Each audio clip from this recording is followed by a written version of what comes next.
Shalom, selamat pagi Bapak Ibu umat Tuhan yang dikasihi dalam Tuhan kita Yesus Kristus. Kita berjumpa kembali dalam Pekabaran Podcast Kabar Bahalap.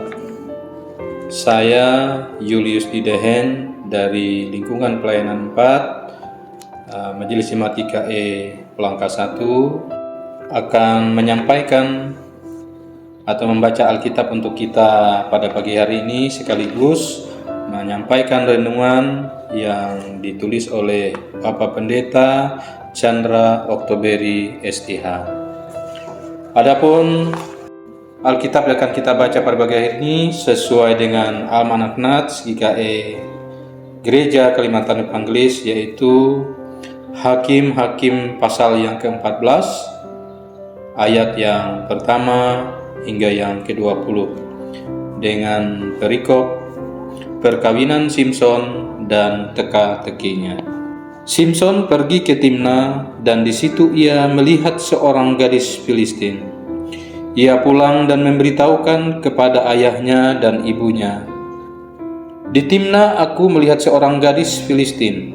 Tolong ambillah dia menjadi istriku."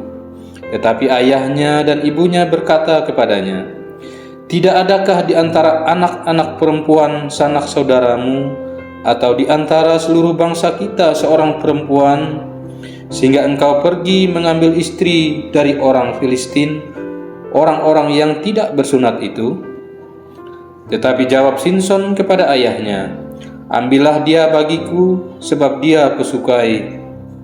Tetapi ayahnya dan ibunya tidak tahu bahwa hal itu daripada Tuhan asalnya, sebab memang Simson harus mencari gara-gara terhadap orang Filistin, karena pada masa itu orang Filistin menguasai orang Israel. Lalu pergilah Simson beserta ayahnya dan ibunya ke Timna. Ketika mereka sampai ke kebun-kebun anggur di Timna, maka seekor singa muda mendatangi Simson dengan mengaum.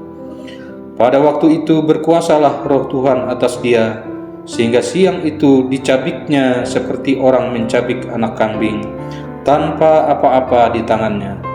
Tetapi tidak diceritakannya kepada ayahnya atau ibunya apa yang dilakukannya itu. Maka pergilah ia ke sana, lalu bercakap-cakap dengan perempuan itu, sebab Simson suka kepadanya. Setelah beberapa waktu kembalilah ia ke sana untuk kawin dengan perempuan itu. Dan ketika ia menyimpang dari jalan untuk melihat bangkai singa itu, tampaklah ada kawanan lebah pada kerangka singa itu dan juga madu. Dikeruknya madu itu ke dalam tangannya, dan sambil memakannya ia berjalan terus. Kemudian pergilah ia kepada ayahnya dan ibunya dan memberikannya juga kepada mereka, lalu mereka memakannya. Tetapi tidak diceritakannya kepada mereka bahwa madu itu dikeruknya dari kerangka singa. Setelah ayahnya pergi kepada perempuan itu, Simson mengadakan perjamuan di sana, sebab demikianlah biasanya dilakukan orang-orang muda.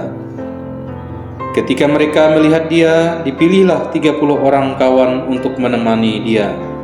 Kata Simson kepada mereka, "Aku mau mengatakan suatu teka-teki kepada kamu.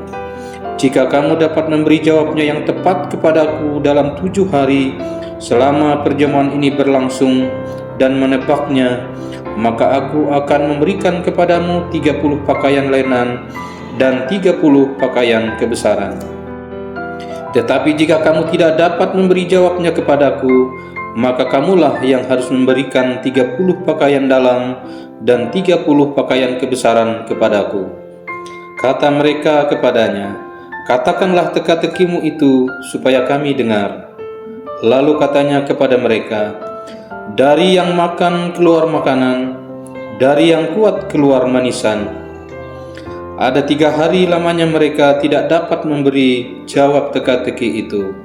Pada hari ke-7 berkatalah mereka kepada istri Simson, "Bucuklah suamimu supaya diberitahukannya kepada kami jawab teka-teki itu. Kalau tidak, kami akan membakar engkau beserta seisi rumah ayahmu. Apakah engkau mengundang kami untuk membuat kami menjadi miskin? Tidak, bukan? Lalu menangislah Simson itu sambil memeluk Simson, katanya, "Engkau benci saja kepadaku dan tidak cinta kepadaku. Suatu teka-teki kau katakan kepada orang-orang sebangsaku, tetapi jawabnya tidak kau beritahukan kepadaku." Sahutnya kepadanya, "Sedangkan kepada ayahku dan ibuku tidak kuberitahukan, masakan kepada engkau akan kuberitahukan?" Tetapi istrinya itu menangis di sampingnya selama ke-7 hari mereka mengadakan perjamuan itu.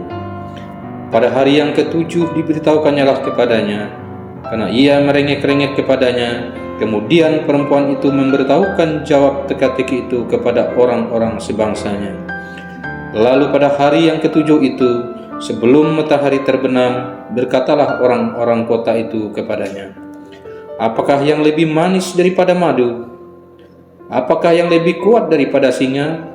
Sahutnya kepada mereka, "Kalau kamu tidak membajak dengan lembu betinaku, pasti kamu tidak menebak teka-tekiku. Maka berkuasalah roh Tuhan atas dia." Lalu pergilah ia ke Askelon, dan dibunuhnya 30 orang di sana. Diambilnya pakaian mereka, dan diberikannya pakaian-pakaian kebesaran itu kepada orang-orang yang dapat memberi jawab teka-teki itu. Tetapi amarahnya masih juga bernyala-nyala. Lalu pulanglah ia ke rumah ayahnya. Maka diberikanlah istri Simson itu kepada kawannya, bekas pengiringnya. Demikianlah pembacaan Alkitab untuk kita pada pagi hari ini. Allah berfirman, "Berbahagialah orang-orang yang mendengarkan firman Allah dan memeliharanya serta melakukannya dalam kehidupannya hari lepas hari." Amin. Bapak Ibu yang terkasih dalam Tuhan kita Yesus Kristus, kita akan mendengarkan renungan yang ditulis oleh Pendeta Chandra Oktoberi STH yang dikutip dari Hakim-Hakim 14 ayat 1 sampai 20. Simson adalah salah satu dari 12 hakim yang diangkat resmi oleh Tuhan untuk memimpin bangsa Israel. Adapun nama Simson dalam bahasa Ibrani berarti matahari atau bersinar. Ia lahir dari keluarga Manoah, suku Dan yang tinggal di Zora. Sebagai orang yang dipilih dan dikhususkan Tuhan sebagai hakim atas umat Israel selama kurang lebih 20 tahun.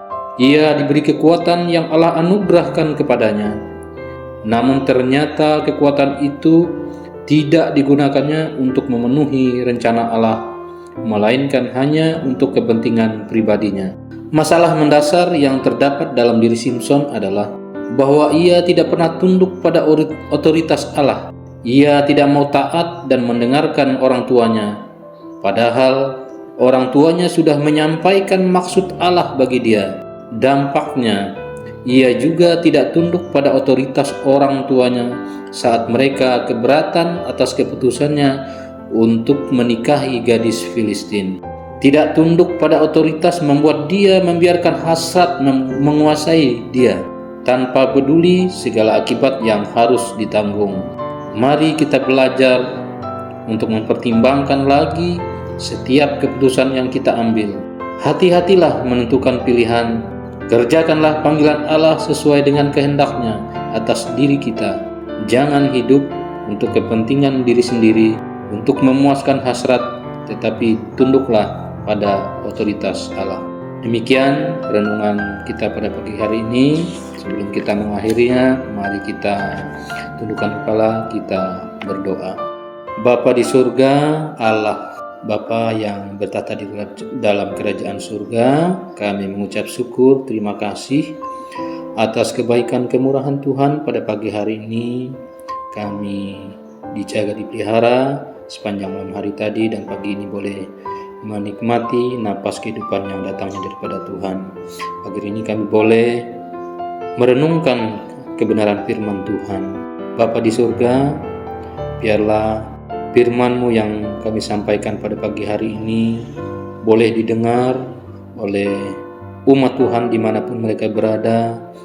Melalui pemberitaan kabar baik ini, biarlah firman-Mu ini tidak berlalu dengan sia-sia, tapi boleh berbuah, bertumbuh di dalam jemaat Tuhan.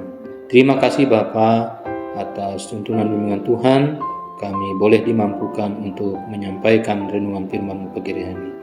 Di dalam nama Tuhan Yesus kami berdoa dan mengucap syukur. Amin. Demikian renungan firman Tuhan untuk kita pada pagi hari ini. Jangan lupa like, komen, subscribe. Podcast Kabar Bahalap ini dibagikan kepada semua orang agar pemberitaan firman Tuhan boleh sampai ke siapa saja dimanapun mereka berada. Terima kasih, Tuhan Yesus memberkati.